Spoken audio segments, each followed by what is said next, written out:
If you don't listen to me, we're getting a divorce. I'd rather divorce a husband who says such selfish things. I accept the divorce that my husband dealt me. He looks at me with a smug smile, not knowing what will happen next. My name is Emily. I got married 5 years ago, and I'm 35, living just with my husband. Although I'd like to have children, we've not been blessed yet. We've considered fertility treatment, but due to my husband's opinion, we decided not to pursue them, leaving it to nature. If we can't have them, it's still a life living, just the two of us. My husband said that, and it helped to ease my mind a bit. After we got married, both of my husband's parents passed away, one after another, which left us no time for treatments. Truth be told, my husband is quite dominant. My husband was originally senior at work. In front of relatives, he'd refer to me as his foolish wife, and if I made a mistake, he'd scold me without mercy. Since our relationship was hierarchical before marriage, it continued even after marriage.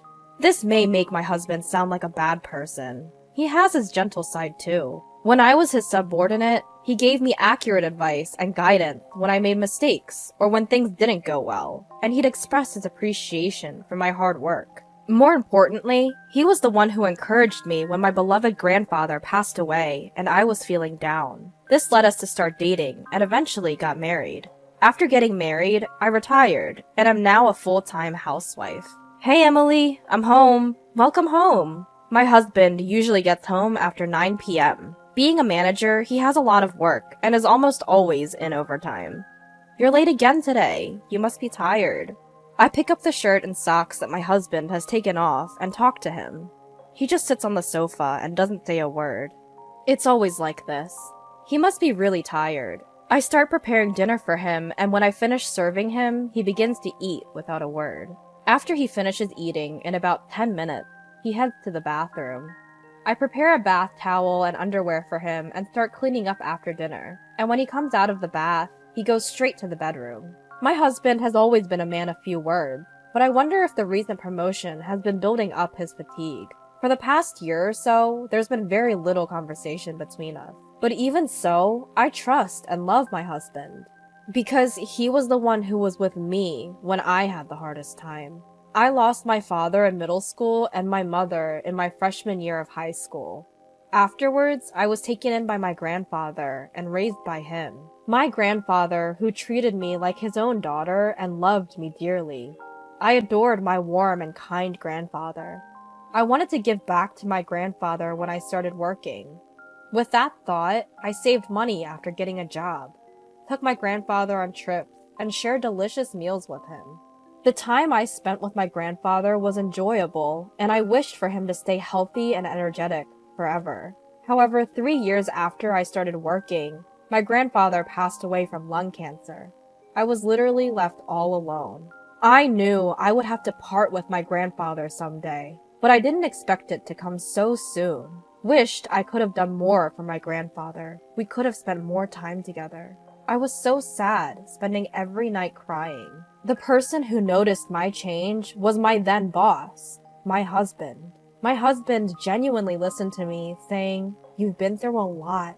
You did well." I was truly lucky to have him as my boss. Normally a stern and intimidating boss, my husband was gentle with his words at that time. I'm sure he is a kind man deep down. I know that. That's why I want to continue to serve him. I think so. On such a day off in the afternoon, the home phone rang. Hello?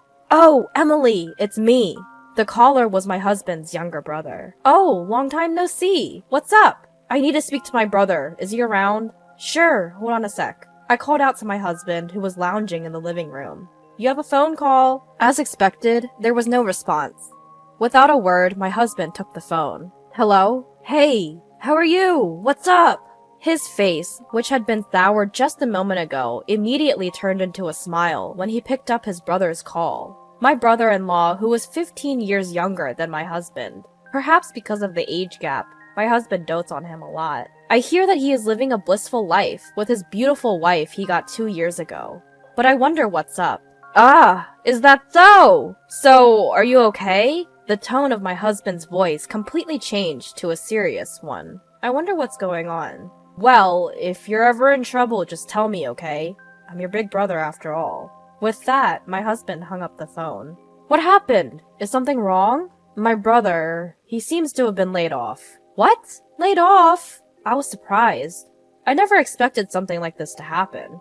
Yeah, I heard the company was struggling, but I didn't expect him to be laid off. My husband sat down on a chair, looking downcast. I was also unable to hide my shock. My brother-in-law is the exact opposite of my husband. He is gentle, calm, and always humble. He treats me with respect as his sister-in-law, and even when my husband insults me in front of our relatives, he would defend me, saying, "Bro, that's not fair to Emily," and never fails to show consideration for me by apologizing. Sorry, Emily, for my brother's rude behavior. His wife is also a similar type of person, and I had a good impression of them as a couple. And now, he has been laid off. I started to think about what I could do for my brother-in-law and his wife. I want to help them, wanted to support them, even little. That's what I'm determined to do. Hey, isn't there something I can do? I asked my husband. He gave me a sharp look. What do you mean by something? Well, I was thinking, can't we do something to make your brother feel even a little better? At my words, my husband sighed heavily. You really are a hopeless woman. You, who haven't been out in the society, wouldn't understand this. He's going through the toughest time right now. To casually say if there's something we can do, outsiders should keep quiet. His aggressive attitude took me by surprise. I'd meant well, but it seemed I'd rubbed him the wrong way. Outsider?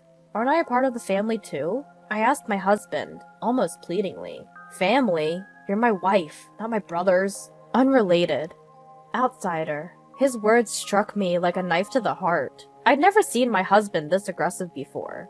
His brother being laid off must have been a tremendous shock to him. But there are things you can and can't say. Just don't do anything unnecessary, he said before he walked out the door. After that, he became even more oppressive towards me. What's with this meal? Learn from my brother's wife. What did you do all day today? My brother's wife always keeps herself tidy and manages the household work perfectly, he barked. I'd never seen him be so unreasonable. I wondered what on earth had happened. Enough! What on earth happened to you? I finally snapped back at my husband. Shut up! Everything's a mess because of you, he blurted out, making no sense. I didn't know where to start with him. Before long, we weren't even making eye contact, and the gap between us was growing wider and wider. I began to question my relationship with my husband. One day, my husband started sorting out things in the morning.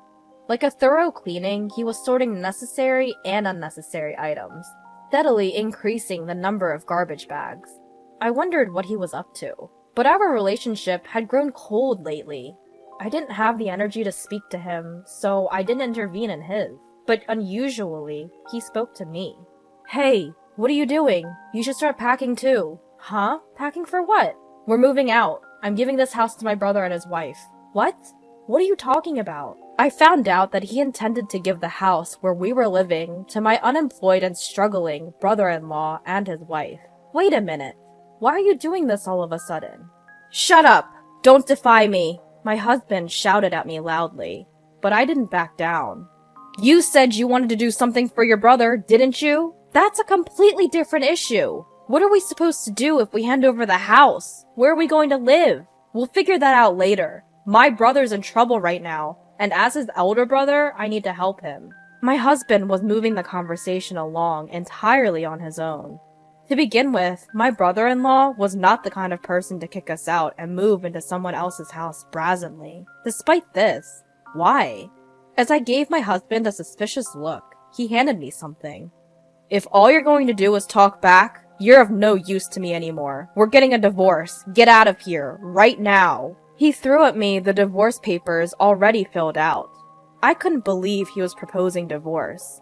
Stunned by my husband's unexpected move, I could only stand there. And yet, it felt strangely appropriate. I didn't feel like we could continue as a couple, even if we stayed together. Maybe this is a good opportunity. I picked up the divorce papers that had fallen to the floor and signed them, without a word. My husband was watching me with a triumphant smile. His expression was so comical that I almost burst out laughing. When I had finished filling out the divorce papers, I turned to my husband. This house isn't yours, is it? Huh? This house is the one I lived in with my grandfather. And the land was his too. They both passed down to me, remember? At this, it was my husband's turn to be stunned. If it's in my name, how are you going to hand it over? Huh? How are you going to? I pressed my husband with questions. No. I mean, my husband suddenly became flustered.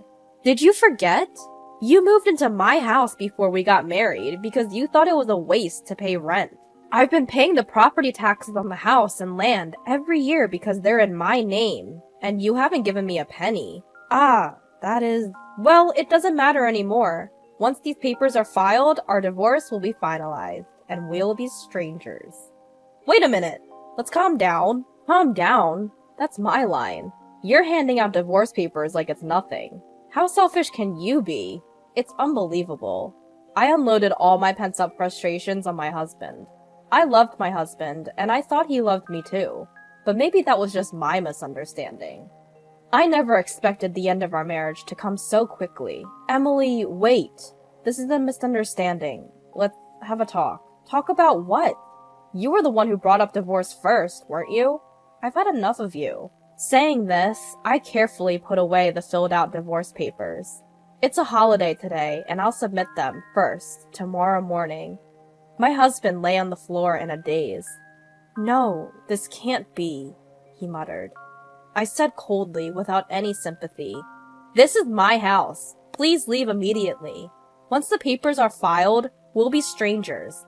I can't live under the same roof with a stranger. My husband grumbled until the moment he left, but I did not waver at all.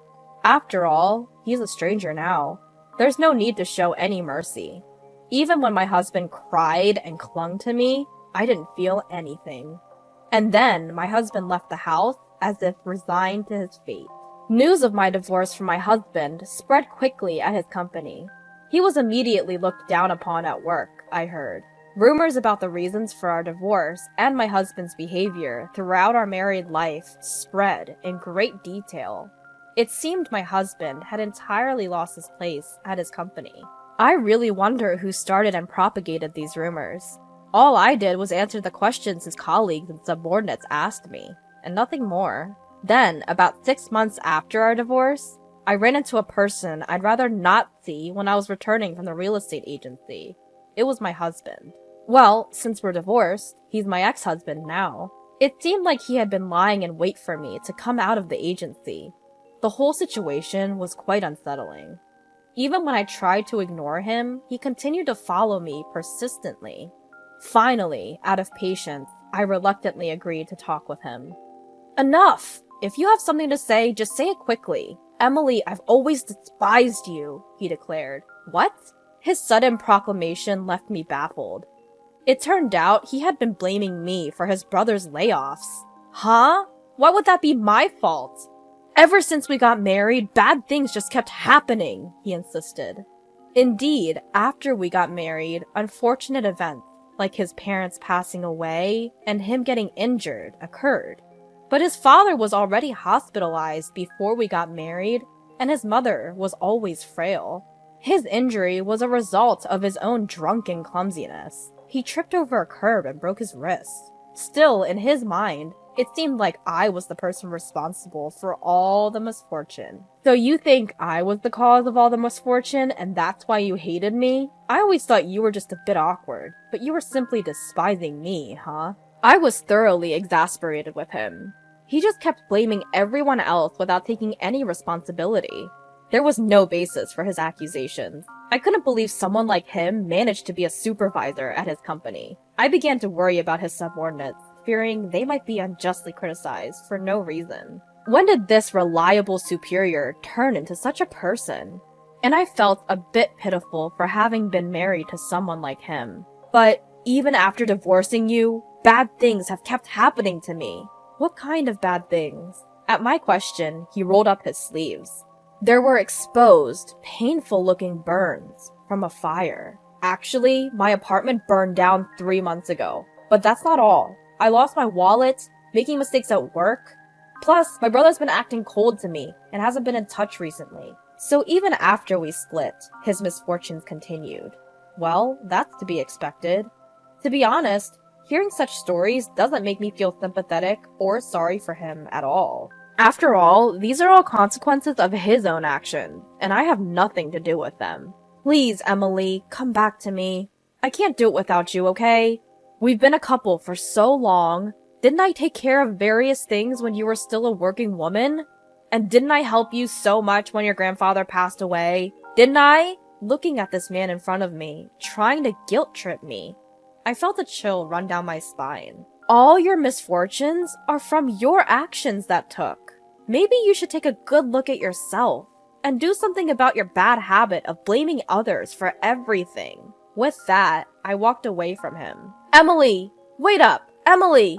Emily! My ex-husband was trying to catch my attention, calling out my name. I pretended not to know him and disappeared into the crowd. In fact, about a week after our divorce, I received a call from my brother-in-law. Or rather, my former brother-in-law.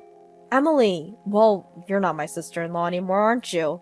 Sorry, but it's about my brother. According to what my former brother-in-law told me, the decision to give up the house to his brother was my ex-husband's own choice. He and his wife had no idea about it. My brother has always been prideful. It's always worried me. His attitude towards you, Emily, was terrible. My wife and I felt so sorry watching it all. He truly is a kind-hearted person. I wonder how two brothers could be so different. I don't know if it's okay to say this, but I think it was good that you divorced. I want you to be happy, Emily. Thank you. I'm glad to hear you say that.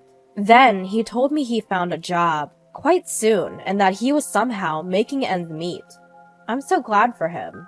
I'm thinking about distancing myself from my brother. I guess my former brother-in-law must have had his own thoughts about it. He intends to gradually lose contact with his brother, my ex-husband. The reason why my ex-husband couldn't reach his real brother was because of this. My ex-husband, who divorced his wife and was estranged from his beloved younger brother, was truly alone. I hope he realizes the weight of the mistakes he's made. But before that, I need to disappear from his sight. On the day I met my ex-husband again, I had just signed a contract with a real estate agent to rent out the house I inherited from my grandfather. The house is too big for me, but I can't just let go of the house full of memories with my grandfather. I'd rather have someone who wants to live there reside in it. I'll change my cell phone number and where I live, and completely cut off my relationship with my ex-husband. I'm only 35 years old. I still have a long life ahead of me.